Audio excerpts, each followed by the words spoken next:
Hola, ¿qué tal? Buenas noches. Hoy el Departamento del Tesoro de los Estados Unidos incluyó en la lista Clinton por supuesto lavado de dinero y actividades ilícitas relacionadas con narcotráfico al poderoso conglomerado panameño Walker Economic Group, dueño de la cadena La Riviera y accionista del Balboa Bank.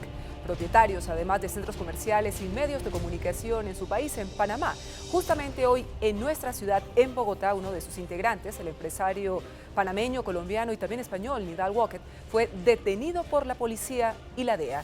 De esta operación internacional y de la increíble historia de un náufrago colombiano que sobrevivió 2 meses en alta mar, les hablaremos en esta misión de CMI. Comenzamos. Cabezas del grupo Walker, dueños de la empresa panameña La Riviera, incluidos en la lista Clinton. Capturan en Bogotá a Nidal Walker, incluido en la lista Clinton. Milagro en el Pacífico. Náufrago colombiano sobrevivió 2 meses en alta mar. Vía libre a bombardeos a las bandas criminales. Gobierno declara emergencia carcelaria. Parejas del mismo sexo tienen derecho a pensión de sobrevivientes sin ninguna restricción. Al borde de la liquidación el Fondo Nacional de Ganado. Suspenden a presidente de la Cámara en Brasil por escándalo de Petrobras. Liverpool y Sevilla jugarán la final de la Liga Europa. Rosario y Gremio definen a esta hora rival de Nacional en la Copa Libertadores.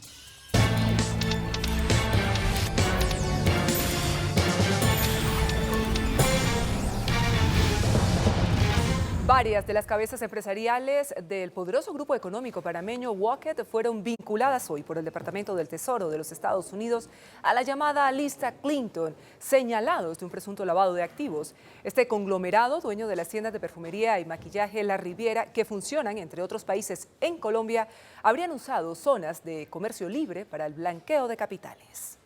Bajo sospechas de lavado de activos fue incluido en la lista Clinton el poderoso grupo Walker.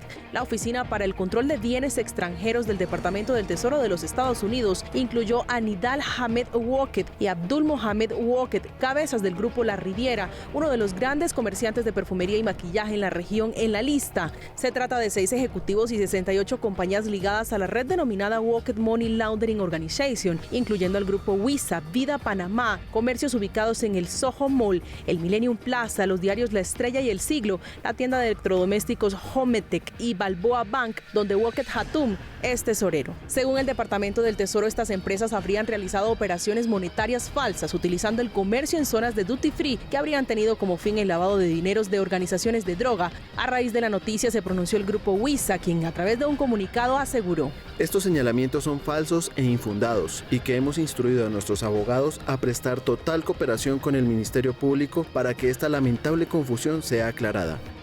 Y precisamente hoy las autoridades colombianas reportaron la captura en el Aeropuerto Internacional El Dorado de Bogotá del empresario colombo-panameño Nidal Walker. El capturado aparece, como veíamos, dentro de los incluidos por el Departamento del Tesoro en la llamada lista Clinton por presunto lavado de dinero. La captura del empresario se produjo en las últimas horas en las instalaciones del Aeropuerto Internacional El Dorado de Bogotá, cuando Walker ingresó al país en un vuelo proveniente de Panamá. El empresario, señalado por el Departamento del Tesoro de los Estados Unidos y la DEA como un importante lavador de dinero producto del narcotráfico a nivel mundial, las autoridades norteamericanas le atribuyen un largo prontuario en el lavado de dinero en las redes de tráfico de drogas en todo el mundo. Además de su captura, hubo importantes sanciones para sus asociados. Nidal Walker actualmente está en poder de la Policía Antinarcóticos de Colombia y no se descarta que sea pedido en extradición por las autoridades de los Estados Unidos. Y esta noche la Superintendencia de Bancos de Panamá ordenó la toma de control del Balboa Bank and Trust Corporation, cuyo socio es el grupo Walker, incluido en la lista Clinton. La decisión fue adoptada para no afectar los intereses de los depositantes de este banco en Panamá, luego de que la Oficina de Control de Activos Extranjeros del Departamento del Tesoro de los Estados Unidos incluyera en la lista Clinton a la compañía Walker Economic Group, con quien está estrechamente relacionado. La medida fue adoptada por 30 días que podrán ser prorrogables por 30 días más si es necesario presentar a la superintendencia alternativas para lograr una reconversión positiva del banco.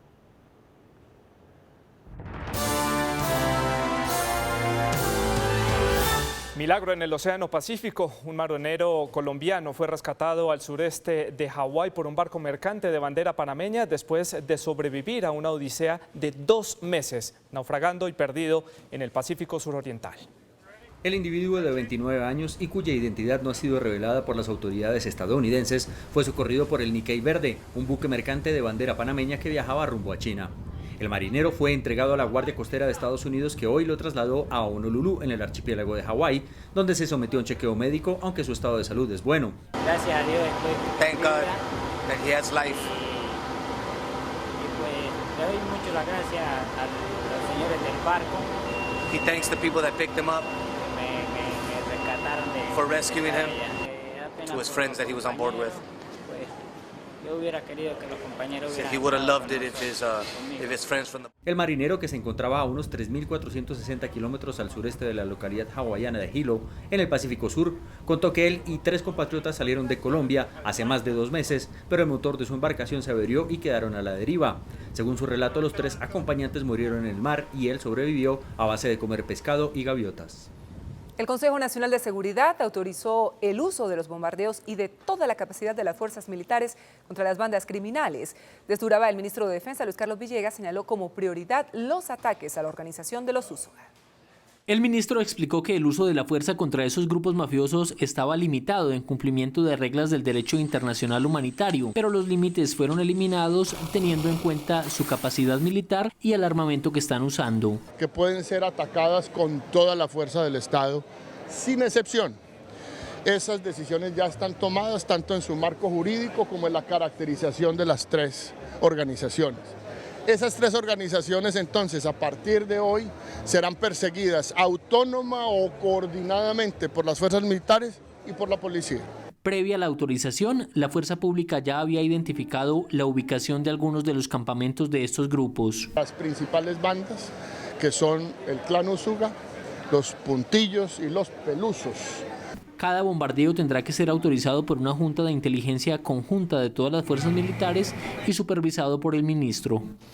Las autoridades propinaron un duro golpe a la banda criminal conocida como el Clan Úsuga en zona de frontera entre Colombia y Venezuela. Varios de sus integrantes fueron capturados.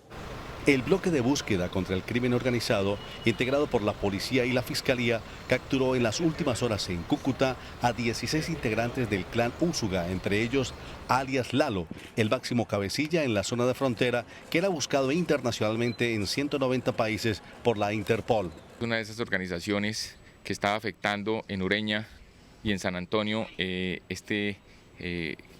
secuestro temporal muy corto de personas para exigirle dinero a estas contrabandistas. Los detenidos están sindicados de los delitos de concierto para delinquir agravado con fines de extorsión y tenían su centro de operaciones en el área metropolitana de Cúcuta y en Ureña, Venezuela. Alias Lalo, de 34 años, era el sucesor de Careniña, quien reemplazó a Visaje, que fue capturado en España el año anterior. Hoy el ministro de Justicia, Jorge Londoño, decretó la emergencia carcelaria por la falta de prestación de servicios médicos y de salud en 74 establecimientos penitenciarios en el país. Prioritariamente se van a atender los requerimientos de pacientes de alto costo. Tras una reunión con el Consejo Directivo del IMPEC, el ministro de Justicia, Jorge Londoño, tomó su primera decisión en el cargo: decretar la emergencia carcelaria y penitenciaria. Datos preocupantes como que en 74 establecimientos carcelarios no hay un servicio de salud, que se hace necesario entonces proteger la integridad y la dignidad de todas estas personas. La prioridad será la atención de 611 pacientes con VIH, 89 con cáncer, 1.112 pacientes con diabetes, 188 casos de EPOC y 2.884 internos con problemas psiquiátricos. Es vergonzoso para nuestra generación y yo debo decir, el Estado ha construido cárceles, el Estado ha diseñado políticas, pero es un problema que a veces desborda la capacidad del Estado. Las primeras medidas a tomar serán realizar brigadas de salud, disponer de personal administrativo para apoyar labores de salud y realizar obras en áreas de sanidad.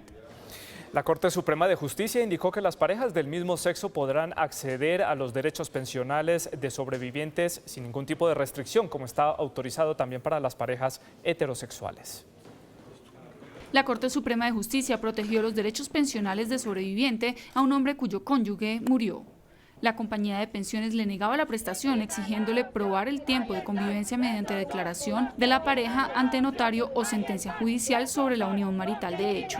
Que sea la Corte Suprema de Justicia, porque siempre estamos acostumbrados a que sea la Corte Constitucional la que se pronuncie sobre estos temas. Creo que es enviar un mensaje muy claro a los funcionarios públicos que se inventan requisitos y condiciones y formatos distintos para las parejas del mismo sexo.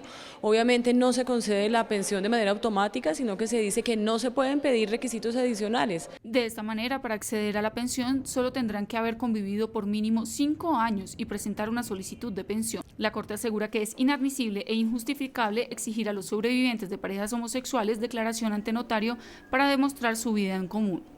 Por su parte, la Corte Constitucional dejó en firme la sentencia que le ordenó a la registraduría y a las notarías del país adoptar un formato para el registro de menores con 2 padres o 2 madres.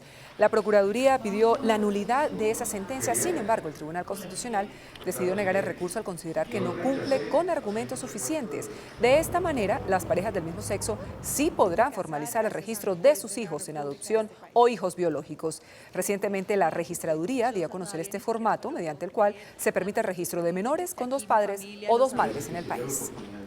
La ex candidata presidencial Ingrid Betancourt y su antigua compañera de fórmula Clara Rojas restablecieron la amistad en el marco de un foro sobre reconciliación que organizó la Fundación Buen Gobierno y durante el cual numerosas víctimas de las FARC también anunciaron que están dispuestas a perdonar. Fue un momento emotivo cuando víctimas de las FARC se abrazaron, entre ellas Ingrid Betancourt y Clara Rojas, que se habían distanciado durante los dramáticos episodios del secuestro al que las sometieron las FARC por más de 6 años. Ambas dijeron que estaban dispuestas a abrazar también a los jefes de las FARC, a pesar de los daños que les causaron a ellas y a sus familias. Sí, yo creo que sí. Y por una razón muy sencilla, porque me he dado cuenta que uno aquí en las cámaras, pues finalmente la gente lo ve mucho, ¿no? Esa es la realidad. Y yo me doy cuenta que pues nos toca dar ejemplos, y Fredo, Coronel, Oscar, sí, los invito. Las FARC no han pedido perdón, no quieren hacerlo, no quieren reparar a sus víctimas y eso genera una inconformidad enorme en la sociedad colombiana. Si ellos de verdad dan el salto, disminuyen los tiempos, pues yo creo que en meses o pocos años podemos dar ese paso del perdón y especialmente de la reconciliación. Le formulo hoy a Colombia una sola súplica, que tenga la audacia de confiar en sí misma y abrazar con todas las fuerzas de su alma el grandioso prospecto de la paz. En el foro, el magistrado Juan Carlos Henao también desmintió a la oposición que afirma que habrá impunidad para los guerrilleros de las FARC y aseguró que al contrario, se aplicará la justicia según los estándares internacionales. Y con una misa se conmemoró hoy en la ciudad de Medellín un aniversario más de la muerte del ex gobernador de Antioquia, Guillermo Gaviria, y de su asesor, Gilberto Echeverry, quienes se encontraban en poder de la guerrilla de las FARC cuando fueron asesinados. En 2002, Guillermo Gaviria, quien era el gobernador de Antioquia, y Gilberto Echeverry, su asesor de paz, lideraron una marcha de la no violencia hacia el municipio de Caicedo. Las FARC los secuestró antes de cumplir su cometido. Un año después, en un intento de rescate, murieron en zona rural de Urrao. En el hecho perdieron la vida 8 uniformados, que también estaban secuestrados por las FARC. Pero en realidad todo nuestros esfuerzos, nuestros ánimos no están para quedarnos en el pasado, sino en pensar cómo la experiencia de Guillermo y de Gilberto, su sacrificio de vida, sus ideales deben permanecer. Un vacío que no lo llena nada ni nadie, pero Dios quiera que el que se lo llevó como su comisionado de paz en el cielo, desde allá nos ayude a cambiar este país. Hoy precisamente el cineasta Víctor Gaviria presentó el documental La Marcha Continúa, una crónica sobre los dirigentes antioqueños que entregaron la vida defendiendo sus ideales de paz y luchando contra la violencia.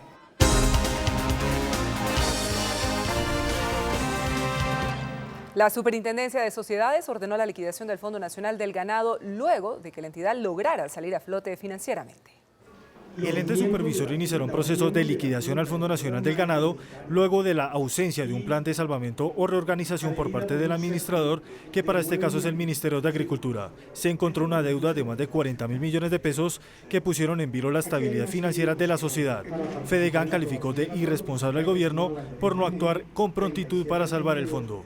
Esto es una inmensa irresponsabilidad, no solamente con los 500.000 ganaderos, con una tradición de éxitos, con la vacunación de aftosa, en ciencia y tecnología, transmitiendo buenas prácticas, etcétera, etcétera, sino que pone en aprietos, entre otras cosas, la campaña de vacunación que debe de empezar el 15 de mayo. El gobierno tenía hasta este jueves para radicar una propuesta de reorganización, pero esta nunca se dio. Por ello, por ley, se tiene que proceder a la liquidación. Para el directivo sí había salvamento. Tan es así que lo firmó el IDEA. Entiendo que el BBVA estaba totalmente dispuesto también a firmarlo. El fondo tiene actualmente 340 trabajadores, los cuales protestaron por la medida. La inflación en Colombia subió 0,50% durante el pasado mes de abril.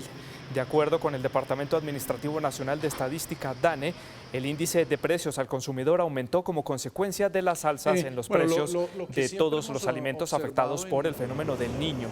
En lo corrido del año, la inflación llega al 4,07% y en los últimos 12 meses este indicador se ubica en el 7,93%. Precisamente la central de abastos Corabastos, la más importante del país, reportó incrementos hasta del 50% en los productos básicos de la canasta familiar. Los mayores aumentos se registran en tubérculos y hortalizas. Alzas hasta del 50% reportaron los comerciantes de las centrales de abastos del país.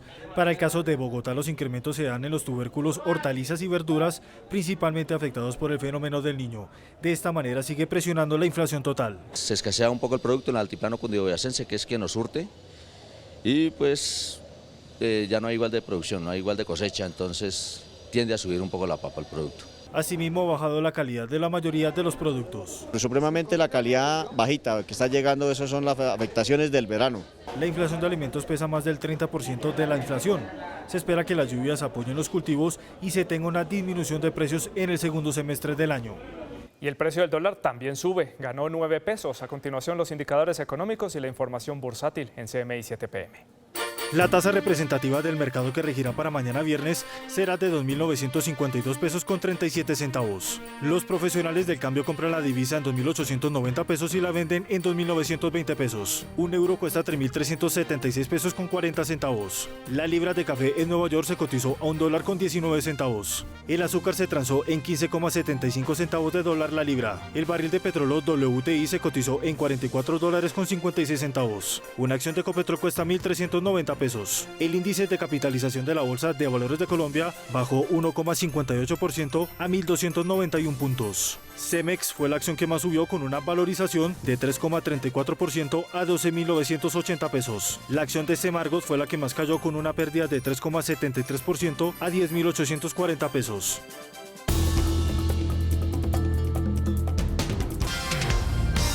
Ya está con nosotros nuestra compañera Paula Viloria para encontrarnos con ella y darnos toda la información de CMI en línea. Hoy les mostraré una alternativa para disminuir el cansancio visual causado por la exposición a pantallas de dispositivos tecnológicos. Se trata de la tecnología de tinta electrónica. Es un dispositivo de tecnología que simula la sensación del papel. Está disponible en los principales lectores electrónicos. Las pantallas con tecnología e-ink o de tinta electrónica reducen el cansancio visual al leer. Esto dado que, a diferencia de las pantallas de los smartphones o tablets, no emiten reflejos de la luz. Este tipo de pantallas están hechas de una película compuesta por microcápsulas diminutas como estas. Al estimularlas con electricidad, las partículas cargadas positiva y negativamente se mueven de arriba a abajo, produciendo en la superficie de la pantalla la imagen que vemos. Proceso que ocurre cuando tocamos la pantalla de nuestros e-readers. Esta tecnología también está presente en algunos celulares con pantalla trasera, relojes con Bluetooth compatibles con Android y iOS, e incluso pantallas para el computador como esta que podrían darle un gran alivio a sus ojos. La tecnología e-ink o de tinta electrónica fue desarrollada en el Massachusetts Institute of Technology y entre sus beneficios está que su batería no solo dura días, sino semanas enteras. ¡Feliz noche! Nos vamos, hasta aquí las noticias. Muchas gracias por haber estado con nosotros, pero ya lo saben, tienen una cita a partir de las 9:30 con más información en CEME.